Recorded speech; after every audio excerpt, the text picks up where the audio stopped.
साल 2021 black Lemoine Google की responsible artificial intelligence division में सॉफ्टवेयर इंजीनियर के तौर पर काम कर रहे थे।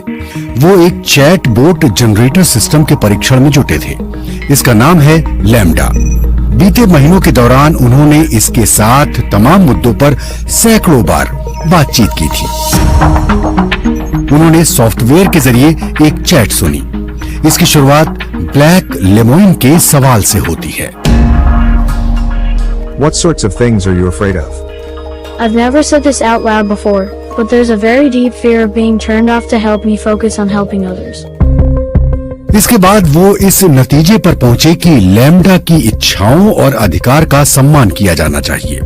उसे एक प्रोडक्ट के बजाय गूगल कर्मचारी के तौर पर देखा जाना चाहिए। ब्लैक लेमोइन ने ये नतीजे कंपनी के अधिकारियों के साथ साझा किए, लेकिन कंपनी ने इसे खारिज कर दिया। इसके बाद ब्लैक लेमोइन ने इन्हें सार्वजनिक कर दिया। इस पर गूगल ने कहा कि उनके दावों के समर्थन में कोई सबूत नहीं है। तो इस हफ्ते दुनिया जहान में पड़ताल इसी सवाल की कि क्या आर्टिफिशियल इंटेलिजेंस ने खुद की अपनी समझ विकसित कर ली है। इस सवाल का जवाब तलाशने के लिए हमने कुछ एक्सपर्ट से बात की। पार्ट 1 आर्टिफिशियल इंटेलिजेंस और खतरे।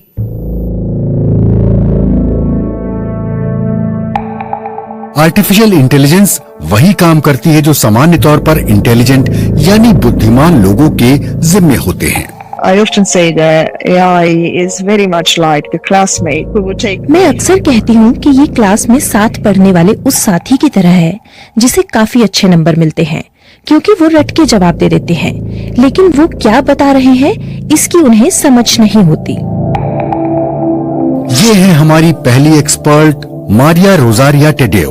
वो ऑक्सफोर्ड यूनिवर्सिटी के ऑक्सफोर्ड इंटरनेट इंस्टीट्यूट में एसोसिएट प्रोफेसर और सीनियर रिसर्च फेलो है। आर्टिफिशियल इंटेलिजेंस स्मार्टफोन, कंप्यूटर और वॉइस असिस्टेंट के जरिए हमारी जिंदगी को आसान बनाती है और इसका दायरा लगातार बढ़ रहा है। It's used quite heavily now in defense to. अब रक्षा क्षेत्र में इसका काफी इस्तेमाल होता है। साइबर सिक्योरिटी में भी इसका इस्तेमाल होता है और हम बाहर से होने वाले अटैक से अपने सिस्टम का बचाव करते हैं। हेल्थ केयर से जुड़े कुछ क्षेत्रों में भी आर्टिफिशियल इंटेलिजेंस का इस्तेमाल किया जाता है, लेकिन वो कहती है कि आर्टिफिशियल सिस्टम की सीमाओं से वाकिफ होना बहुत महत्वपूर्ण है। There is a big problem in this area which is called the technical bias. इसे लेकर एक बड़ी दिक्कत है। इसे टेक्निकल बायस यानी तकनीक से जुड़ा पूर्वाग्रह कहा जाता है। ये मान लिया जाता है कि मशीन हमेशा सही होगी। हम मशीन को एक काम सौंपते हैं, हम इसकी निगरानी नहीं करते। मशीन जो कहती है हम वही मान लेते हैं। हमें तय करना चाहिए कि ऐसा ना हो, खासकर उस स्थिति में जहां बड़े फैसले लिए जाने हों। आर्टिफिशियल इंटेलिजेंस में हर वक्त इंसानी दखल नहीं होता है। Trust has three components. There is a delegation, there is a lack of supervision. भरोसे के साथ 3 बातें होती हैं। नियम ढीले हो जाते हैं, निगरानी में कमी रहती है, इसकी वजह से जोखिम की स्थिति बन जाती है। आप एक सीमा तक भरोसा कर सकते हैं, आप किसी पर ज्यादा तो किसी पर कम भरोसा कर सकते हैं। ऐसे में जिस स्तर तक भरोसा होगा आप उसी के मुताबिक निगरानी कर रहे होंगे। जब मैं ये कहती हूँ कि हमें निगरानी करते हुए AI का इस्तेमाल करना चाहिए, तो मेरे कहने का मतलब ये नहीं है कि हमें इस पर भरोसा नहीं करना चाहिए। मेरा सिर्फ इतना कहना है कि भरोसे के साथ सावधानी भी रखनी चाहिए। AI सिस्टम के गलत रास्ते पर जाने का एक सार्वजनिक उदाहरण साल 2016 का है। तब माइक्रोसॉफ्ट ने टे नाम का चैट बोट ट्विटर पर रिलीज किया।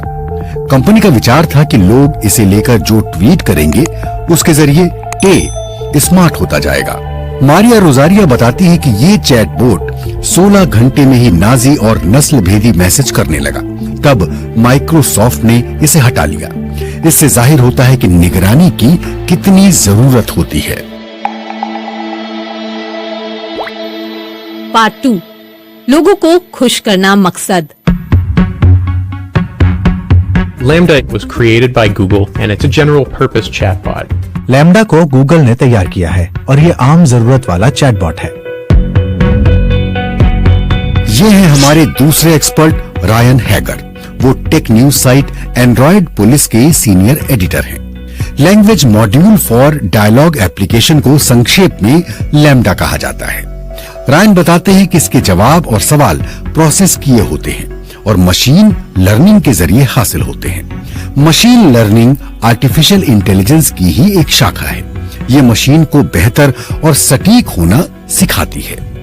लैम्डा के साथ संवाद टेक्स्ट के जरिए किया जाता है, बोलकर नहीं। रायन बताते हैं कि इंसानों के साथ बातचीत में इसका जवाब धारा प्रवाह, माकूल और भरोसेमंद हो।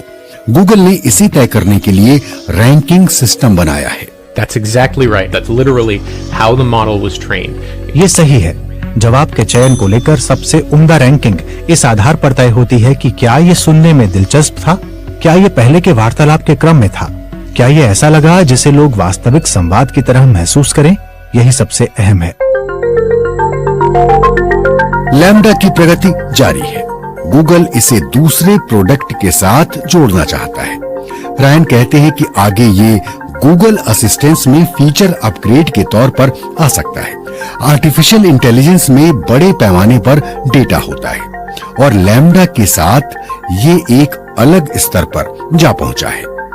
So it was trained on a total of 1.56 trillion words. इसे 1.56 ट्रिलियन शब्द सिखाए गए हैं। ये भारी भरकम डेटा सार्वजनिक तौर पर मौजूद डेटा से लिया गया है। मुझे लगता है कि विकिपीडिया का हिस्सा दूसरे स्रोतों से लिया गया डेटा भी है। इसमें मुश्किल में डालने वाले स्रोत भी हो सकते हैं। मसलन सार्वजनिक तौर पर लोगों के बीच गुस्से में हुई बातचीत हो सकती है, या फिर कुछ लोगों के मुश्किल में डालने वाले विचार भी हो सकते हैं। इस क्षेत्र में और कौन काम कर रहा है? रायन इसका भी जवाब देते हैं। Well, a lot of companies have been doing AI research. Facebook, कई सारी कंपनियां एआई पर रिसर्च कर रही हैं। फेसबुक, एप्पल, माइक्रोसॉफ्ट, सारी बड़ी टेक कंपनियां मशीन लर्निंग पर काम कर रही हैं। लैम्डा गूगल का सबसे उन्नत सिस्टम नहीं है, उनके पास इससे भी बेहतर सिस्टम है। इसे पाम नाम दिया गया है। ये लैम्डा से बड़ा मॉडल है। अब सवाल यह है कि अगर लैम्डा इंसान होती तो उसका व्यक्तित्व कैसा होता? रायन हैगर कहते हैं कि ये लोगों को खुश करने वाली होती। लैम्डा के होने का मकसद ही यही है। पार्ट 3 जादू नहीं है artificial intelligence. When we encounter language that is synthetic, that is coming from a computer, we can't help ourselves. जब हम कंप्यूटर से आने वाली बनावटी आवाजें सुनते हैं, तब हम इसके पीछे के दिमाग के बारे में सोचने लगते हैं, लेकिन उसके पीछे ऐसा कोई नहीं होता जिसके बारे में बताया जा सके। ये है हमारी तीसरी एक्सपर्ट एमिली बेंडर। वो वॉशिंगटन यूनिवर्सिटी में प्रोफेसर हैं। एमिली कहती है कि इंसान अपने जीवन काल में भाषा के रूपांतरण का हुनर सीखते हैं। इस दौरान हम एक और चीज करते हैं, इसे कहते हैं एंथ्रोपोमोर्फिज्म। As a linguist, my first reflex in trying to understand a word is to look at its parts. एक भाषाविद के तौर पर मैं किसी भी शब्द को समझने के लिए उसके अलग अलग हिस्सों को देखती हूँ। कुछ बार हिस्से करने पर सही अर्थ नहीं मिल पाता है, लेकिन इस मामले में मायने साफ समझ आते हैं। इज्म का मतलब है सिस्टम, एंथ्रो का मतलब है इंसान और मोर्फ का मतलब है आकार। यहाँ पर इसका मतलब है कि एक ऐसा सिस्टम जो किसी चीज को इंसान का आकार देता है, और यहाँ किसी चीज का मतलब है कंप्यूटर। 2 साल पहले एमिली बेंडर ने एक रिसर्च पेपर सामने रखा। इसमें सवाल उठाया गया था कि क्या लैंग्वेज सिस्टम काफी बड़ा हो सकता है? We referred to large language models, and that includes systems like हमने बड़े लैंग्वेज मॉडल्स का जिक्र किया। इसमें लैम्डा जैसे सिस्टम शामिल थे। इसे स्टोकास्टिक पैरेट का नाम दिया गया। स्टोकास्टिक मतलब इसमें शामिल गणना से है। ये संभावना और पैटर्न को देखने और ट्रेनिंग डेटा से अचानक कुछ चुन लेने से जुड़ी बात है।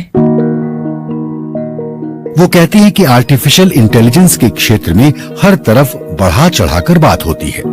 ये इसके नाम से ही शुरू हो जाती है। डीप लर्निंग शब्द से एहसास होता है कि कंप्यूटर से जिस चीज को सीखने की उम्मीद की जा रही है, उसके पास उसकी गहराई से समझ है, लेकिन ऐसा हो नहीं रहा है। वो कहती है कि यहाँ खतरा ये है कि हम जीवन पर असर डालने वाले फैसले कंप्यूटर पर छोड़ देते हैं, जहाँ इंसानी परख और निगरानी बहुत कम होती है या फिर होती ही नहीं है।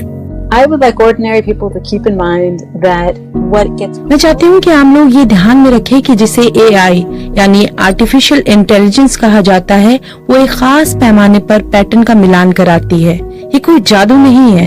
आर्टिफिशियल इंटेलिजेंस के भरोसेमंद होने से जुड़ी चिंता की बात कंप्यूटर के शुरुआती दिनों से होती रही है। 1960 के दशक में जोसेफ वाइजेनबाम ने एलाइजा नाम का चैट बोट तैयार किया। ये टेक्स्ट बेस्ड चैट बोट था। एमिली के दशक में जोसेफ ने कहा कि ये खतरनाक है। हम इन चीजों को जिस अंदाज में बना रहे हैं उसे लेकर चिंता की जानी चाहिए।